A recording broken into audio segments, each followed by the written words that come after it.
श्रोताओं, हम अपने पैसे का सदुपयोग करना चाहते हैं और हम चाहते हैं कि हमारे पास अगर कुछ पैसा है तो उसको ऐसे जगह लगाएं जिससे कि हमारा पैसा बढ़ सके। यह हम पुराने समय से करते चले आ रहे हैं। उद्योग धंधे में पैसा लगाते हैं, कहीं बैंक में जमा करते हैं और कुछ समय के बाद हमें कुछ पैसा बढ़ करके मिलता है तो उससे हमारा कुछ काम चल जाता है। लेकिन इधर बीच कुछ ऐसी संस्थाएं भी आ गईं जो कम समय में ज्यादा देने का वादा करती हैं, या ये कहिए कि सोच से भी ज्यादा लाभ देने का वादा करती हैं और अंत में हम ठगे जाते हैं। आए दिन ऐसी घटनाएं घटित हो रही हैं। लोग अपने गाढ़ी कमाई को किसी संस्था में लगा देते हैं और फिर पता चलता है कि वो संस्था चली गई, कहीं दूसरे जगह चली गई, या उसका अता पता ही नहीं है, हमारा पैसा डूब जाता है। तो हम किन किन खास बातों पर ध्यान रख करके अपने पैसे का सदुपयोग करें, विनियोग करें, इन्हीं सब बातों पर विस्तार से चर्चा करने के लिए आज हमारे साथ स्टूडियो में आमंत्रित हैं राजकीय स्नातकोत्तर महाविद्यालय ओबरा के वाणिज्य विभाग के असिस्टेंट प्रोफेसर डॉक्टर विकास कुमार सर। सर, सबसे पहले तो अपने कार्यक्रम में आपका बहुत बहुत स्वागत है। धन्यवाद सर। सर, हम कैसे पहचाने सामने वाली संस्था को कि यहाँ पर हम अगर पैसा अपना लगा रहे हैं, अपना पैसे का विनियोग कर रहे हैं तो हम ठगे नहीं जाएंगे, हमारा पैसा सही जगह पहुंच रहा है? सर, सर्वप्रथम आपको विनियोग करने के पहले जो वित्तीय उत्पाद या फाइनेंशियल प्रोडक्ट है उसका विवरण आप पढ़ लें और ये देख लें कि उस वित्तीय उत्पाद को वितरण करने वाले वितरक, एजेंट, कंपनी रजिस्टर्ड हैं security exchange board of India से या नहीं। भारतीय प्रतिभूति और विनिमय बोर्ड सभी एजेंट और वितरकों को रजिस्ट्रेशन प्रदान करता। आप ये देख लें कि वो सारे एजेंट जो हैं या ब्रोकर जो हैं, दलाल, वो सेबी से रजिस्टर्ड और ऑथराइज्ड हैं या नहीं। जी, तो ऐसा करने के लिए तो सर उनसे कुछ दस्तावेज हमें लेना पड़ेगा। हाँ, तो किन किन प्रपत्रों को हमें देखना चाहिए? उसमें सारे जो भी ब्रोकर हैं सबका ब्रोकर नंबर है। आप उसे, आजकल स्मार्ट मोबाइल सबके पास है, आप इंटरनेट पे जाके उसका रजिस्ट्रेशन चेक कर सकते हैं कि वो ब्रोकर सेबी में रजिस्टर्ड है या नहीं। जी जी जी। शुरुआती दौर में तो हमें ये पहले पता करना होगा कि जिस संस्था में हम अपना पैसा लगाने जा रहे हैं उसके वितरक, एजेंट का रजिस्ट्रेशन जो है वो सही है कि नहीं, जांच पड़ताल कर लें, तभी हम आगे बढ़ें। और दस्तावेजों के बारे में सर क्या कहना चाहेंगे? अक्सर के क्या होता है कि सामने वाले जो एजेंट हैं या संस्था आते हैं, बस 3-4 जगह बस टिक लगा देते हैं कि यहाँ पे आप हस्ताक्षर कर दीजिए, यहाँ कर दीजिए, यहाँ कर दीजिए। तो सर ऐसे में सर हमारे श्रोताओं के लिए क्या कहना? विनियोग करते समय जिन भी दस्तावेज पर आपको अपने हस्ताक्षर करने हैं जी, उन दस्तावेज को आप भली भांति पढ़ लें और समझ लें। और इसमें एक बहुत ध्यान रखने वाली बात यह है कि कई दस्तावेज में हाँ नहीं का टिक का कॉलम बना होता, तो आप उसे दलाल, ब्रोकर या एजेंट के ऊपर न छोड़ें कि वो अपने अनुसार उसको टिक करे। आप अगर हाँ पे टिक करते हैं तो ना पे कट का निशान जरूर लगाएं, या ना पे टिक करते हैं तो हाँ पे कट का निशान जरूर लगा दें। कोई भी कॉलम खाली ना छोड़ें जिससे कि बाद में कुछ उस पे गलत भर के उसका दुरुपयोग न किया जा सके। जी जी जी, ये सही बात है सर। और अक्सर के हम लोग ये करना भूल जाते हैं, बस सिग्नेचर करके, साइन करके छोड़ देते हैं, बाकी जानकारी वो लोग। और दस्तावेज से संबंधित एक और बात जी, कि अपना मोबाइल नंबर उसमें अवश्य डालें और ईमेल आईडी, और उसके उपरांत अगर आप कभी अपना मोबाइल नंबर चेंज करते हैं तो अपने केवाईसी में जाकर मोबाइल नंबर और ईमेल आईडी फिर से चेंज करा लें। जी, सजगता बरतनी जरूरी है, क्योंकि अगर आप सजग नहीं रहेंगे तो हो सकता है कि आप ठगे जाएं। और सर, जैसे ये लोग विज्ञापन देते हैं अखबार के माध्यम से या और किसी अन्य माध्यमों से, उन माध्यमों को हम पहली नजर में कैसे पहचान लें कि ये जो है विज्ञापन अच्छा है या हमारे लायक नहीं है? देखिए, ज्यादातर जो फ्रॉड होते हैं, जब आपकी इच्छा बैंक या पोस्ट ऑफिस में जो ब्याज दर निर्धारित की गई हैं उससे बहुत ज्यादा अगर ब्याज दर कोई आपको प्रस्तावित करता है तो आप प्रथम दृष्टया में आन सकते हैं कि ये केवल प्रलोभन और आपको फंसाने की एक साजिश है।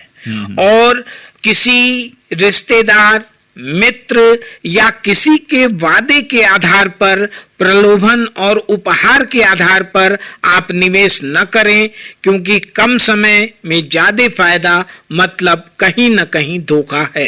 जी जी, यानी कहने का मतलब कि जो अपने बहुत नजदीकी हैं, जिनसे रोज का उठना बैठना है और अपने नाते रिश्तेदार हैं, उनको भी जांच परख करके ही हम अपने दस्तावेज को देखिए, रिश्तेदार और मित्र हैं जी, वो रहेंगे। हाँ हाँ, लेकिन आप उनकी बात सुनिए, समझिए, लेकिन दस्तावेजों की जांच करने के उपरांत ही आप निवेश करें। जी जी जी। सर, कभी कभी क्या होता है कि संस्थाएं खोल दी जाती हैं और कुछ दिनों तक वो चलती भी हैं, लोग वहाँ पे जमा करते हैं, लेन देन करते हैं, आते जाते हैं, तो ऐसा लगता है कि तो अच्छी संस्था है, और कुछ दिनों के बाद जो है वे अपना शटर गिरा के चले जाते हैं। तो ऐसी संस्थाओं से क्या अगर कुछ गड़बड़ी हो जाती है तो कुछ मिलने की संभावना रहती है सर? नहीं, देखिए, सेबी भारतीय प्रतिभूति और विनिमय बोर्ड में जो संस्थाएं रजिस्टर्ड हैं, अगर उसमें आपका पैसा फंसता है तब आपके पैसे की वापसी सुनिश्चित है, अन्यथा नहीं। क्योंकि सेबी में जो इस कोर्स की वेबसाइट उन्होंने बनाई है, सेबी कंप्लेंट रिड्रेसल सिस्टम, उसमें वही कंप्लेन आप कर सकते हैं उन्हीं संस्थाओं की जो security exchange board of India, भारतीय प्रतिभूति और विनिमय बोर्ड में रजिस्टर्ड हैं। जो संस्थाएं वहां रजिस्टर्ड नहीं हैं, आप उनके द्वारा किए गए फ्रॉड का सेबी में क्लेम नहीं कर सकते। एक चीज और सर, जो भी संस्थाएं आमतौर पर इस तरह की होती हैं तो वे बहुत अधिक अपनी कार्य प्रणाली को सरल बना करके पेश करती हैं, जैसे आपके दरवाजे तक आ जाएंगे कलेक्शन करने और हर चीज। तो सर, इसके बारे में क्या कहना चाहेंगे हमारे श्रोताओं से कि आमतौर पे तो कोई भी लेन देन होता है तो हम लोग बैंक में जाते हैं, वहां पे फॉर्म भरते हैं, कई घंटों लाइन लगे रहते हैं, लेकिन वो लोग बहुत अधिक सुविधा देते हैं। इस सुविधाओं के बारे में क्या कहना चाहेंगे? सुविधाओं के बारे में सर यही है कि देखिए, जिसे धोखा करना है वो आपको सुविधाएं देगा, ठीक है। आप थोड़ा सा वक्त निकालकर रजिस्टर्ड, अगर आपको बैंकिंग प्रोडक्ट लेने हैं तो आप बैंक में जाके बात करिए, पोस्ट ऑफिस में जाके बात करिए, वहां थोड़ा समय आपका जरूर रहेगा, लेकिन जो पैसा आपने मेहनत करके कमाया और खर्चों में कटौती करके बचत किया है, वो आपकी बचत का पैसा सही जगह विनियोग होगा, जो आपके भविष्य का आधार बनेगा। जी, बिल्कुल सही बात है। गाढ़ी कमाई का पैसा है और उसको अगर कहीं भी हम लगाते हैं तो सोच समझ करके ही लगाना चाहिए। और हमारे बहुत से ऐसे श्रोता हैं कि जो ज्योतिषी वगैरह हैं, जो भविष्यवाणी करते हैं, उनका भी सहारा लेते हैं और उनके कहे अनुसार ही कभी कभी वो निवेश कर देते हैं। तो सर, उन लोगों के लिए कुछ संदेश? सर, इन्वेस्टमेंट, विनियोग, मुझे नहीं लगता कि ये भविष्यवाणी पे निर्भर है, लेकिन आपको देखिए, हमारा उद्देश्य ये है कि आपको अधिक से अधिक लाभ हो या न हो, लेकिन आपका पैसा सुरक्षित रहना चाहिए, डूबना नहीं चाहिए। जी बिल्कुल। हम यहाँ जो पूंजी स्कीम के बारे में थोड़ा आपको बताना चाहेंगे। पूंजी स्कीम जगह जगह आजकल चल रही है और इनका उद्देश्य थोड़ा थोड़ा पैसा लोगों से इकट्ठा करके फ्रॉड करना है।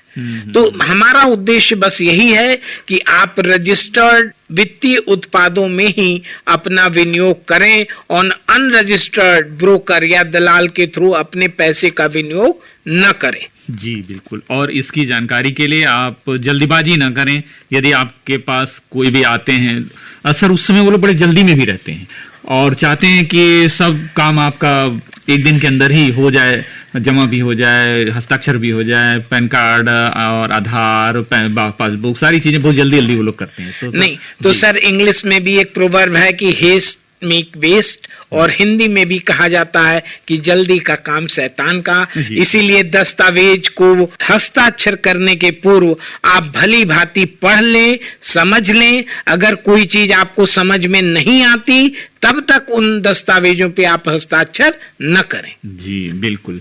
तो श्रोताओं देखें, आज हमारे साथ स्टूडियो में हैं राजकीय स्नातकोत्तर महाविद्यालय ओबरा के वाणिज्य विभाग के असिस्टेंट प्रोफेसर डॉक्टर विकास कुमार सर, और बातचीत हो रही है कि हम अपने पैसे का विनियोग करते समय किन किन खास बातों पर ध्यान रखें और जो लालच देते हैं, कम समय में ज्यादा देने का वादा करते हैं, सोच से ज्यादा देने का वादा करते हैं, उनसे बचें। तो सर, चलने से पहले सर हमारे श्रोताओं को और क्या क्या सर कहना चाहेंगे, क्योंकि ये ऐसा महीना भी चल रहा है कि ऐसे में लोग बहुत जल्दी अपने पैसे का और मदों में इन्वेस्ट करना चाहते हैं कि जिससे कि कुछ बचत हो जाए, कुछ उसका लाभ मिले। तो सर उनसे क्या कहना चाहेंगे? देखिए, विनियोग करने के पहले सबसे पहले आम विनियोजक को मैं ये कहना चाहूंगा कि आजकल मीडिया के जरिए मुनाफे को लेकर बढ़ा चढ़ाकर वादा किया जा रहा है कि अप्रत्याशित लाभ, और समाचार पत्रों में विज्ञापनों के माध्यम से, मीडिया, सोशल मीडिया के माध्यमों से, अफवाह या अप्रामाणिक समाचार पत्रों से कुछ समाचार प्रभावित होकर विनियोग को नहीं करना है। और ये मार्च का जैसा कि महीना आपने बताया कि ये इनकम टैक्स का भी महीना है, तो उस संदर्भ में मैं केवल एक लाइन कहना चाहूंगा कि आयकर बचाने के लिए विनियोग न करें। विनियोग वहीं पर करें जो आपके उद्देश्यों, लक्ष्यों को ध्यान में रखकर जरूरी हो। केवल आयकर बचाने के लिए गलत विनियोग न करें। विनियोग वही करें जो आपके लक्ष्य और आपके उद्देश्यों, आपकी जरूरतों को ध्यान में रख के किया जाए, वही विनियोग सफल होता है। जी, तभी उसका फायदा मिल सकता है। तो श्रोताओं, देखें, आज हमारे साथ थे डॉक्टर विकास कुमार सर और बातचीत हो रही थी कि कम समय में ज्यादा फायदा मतलब धोखा। इससे बचने के लिए आप सजग रहें और अपने पैसे का विनियोग करते समय बहुत ही भली भांति सोच समझ करके ही अपना हस्ताक्षर करें, अपना मोबाइल नंबर लिखें और ईमेल का प्रयोग करें। तो श्रोताओं, आज उम्मीद है कि आज की बातचीत से आप जरूर से जरूर सजग हुए होंगे। और सर, आज आपने आकाशवाणी के माध्यम से हमारे श्रोताओं को इतनी अच्छी जानकारी दी, इसके लिए आपका बहुत बहुत धन्यवाद। धन्यवाद सर।